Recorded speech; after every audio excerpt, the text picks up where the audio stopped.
This year I did more markets than ever before, some with fantastic results and some not so great. Today I'm going to share what I learned at them, why I think some of them were more successful than others, and how you can decide whether craft sale type markets are for you. So if you didn't catch that in the intro, I've been doing maker sale type markets or craft type markets, not regular farmers markets. And maybe that makes a difference in your area. I personally don't want to commit to farmers markets right now because I have 4 kids, 3 of them who are quite little. And as we'll get to later in the video, it's a major factor in deciding if whether a market is worth it or not for me. Let's see what tasks we can do with a baby on me. I did 8 different markets ranging in size and what type of audience is there. Some of my markets were a little bit more bougie and had a great turnout and intense marketing. Some were more private type sales with just like a particular community, and others were like community focused or focused around a certain church. And while I am thankful and grateful for the experience of doing all of these markets, I am going to be dropping at least half of them in 2024, and here's why. Are you kidding me? Like, everything that can go wrong sometimes, I swear, goes wrong in this venture. The first reason is that trying to execute going to a market with really little kids. Yes, so there. Okay. Especially a baby. This one is doing a lot of fake news napping today. It's really frustrating sometimes. Is really hard, but I found all year I was constantly working around whether the baby was sick. My dear sweet Julia is not feeling very well today. Whether the baby was sleeping. So now it's a race against time between, can I arrange fast enough before that baby wakes up?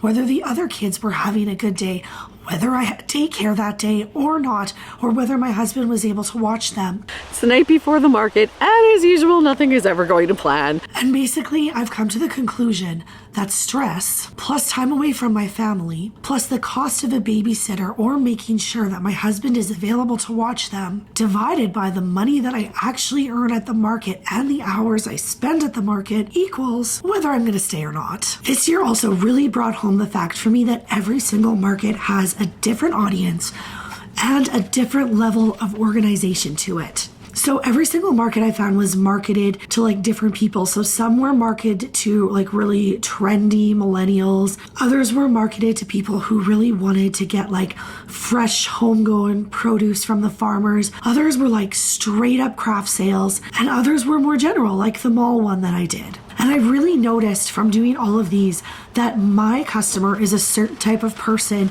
and it's not necessarily the person who showed up at all of these markets. The other thing is that people just don't come to an event anymore. So if your organizer to your market that you're in is not good at advertising, you're probably going to have a low turnout. And if the other vendors aren't also good at advertising and they don't also like promote on their own social media platforms, it's going to be so much harder to have a good market. I really noticed that like there's a massive difference between vendors. Some like really push and promote their markets, and some just sort of sit back or like barely have a social media presence.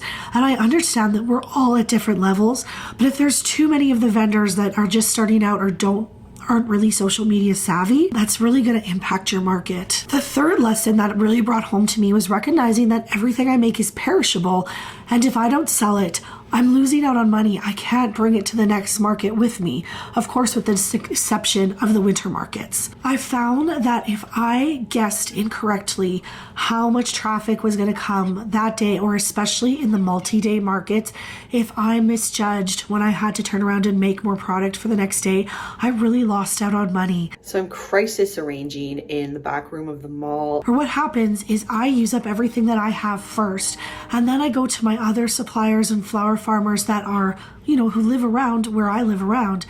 And I can't just expect them to only sell me exactly what I need or take back whatever I don't sell. So if I don't sell it, if I guess wrong, I eat that cost, and that is really frustrating. I also found that the grind of making more product in between market days is just too much for me, especially with little kids. When I've been gone at a market all day, I want to be able to spend the evening with my kids and let them know that mommy loves them. They need that mom time. And it's really hard when I've been gone all day. I have to give them a few hugs, maybe have supper with them and like push them and be like, okay, mommy needs to make more stuff. So I'm going to try to like crush out as many pumpkins as I can. My children are night owls.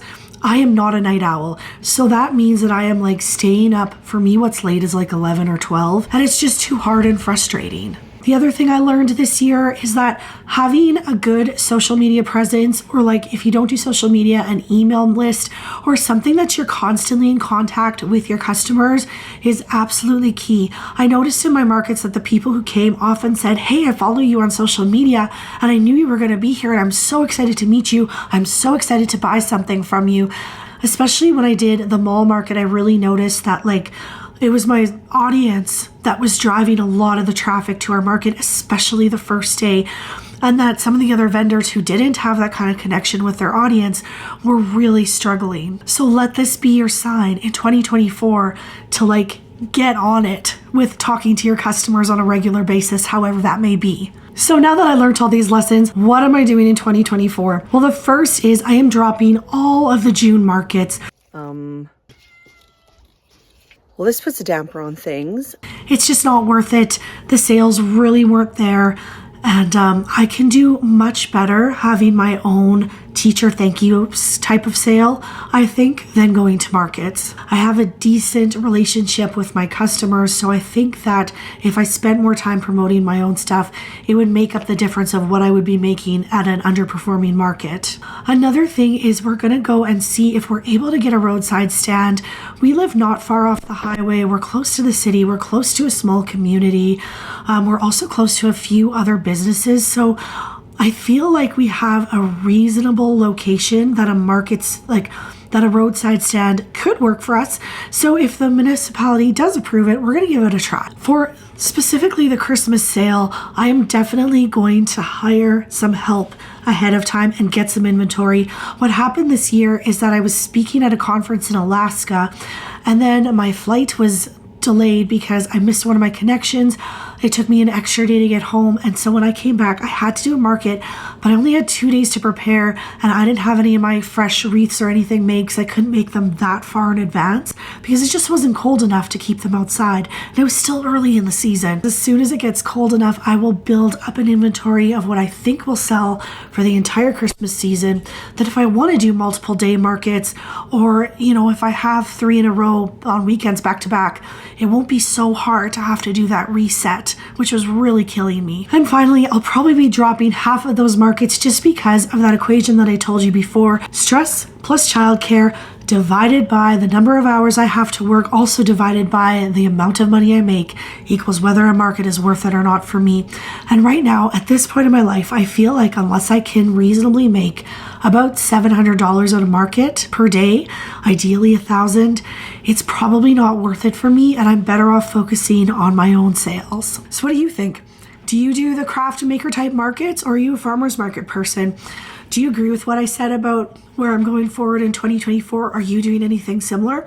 I'd love to hear about it in the comments. Let's start a discussion. Thank you so much for coming, and we'll see you in the next one. Bye-bye.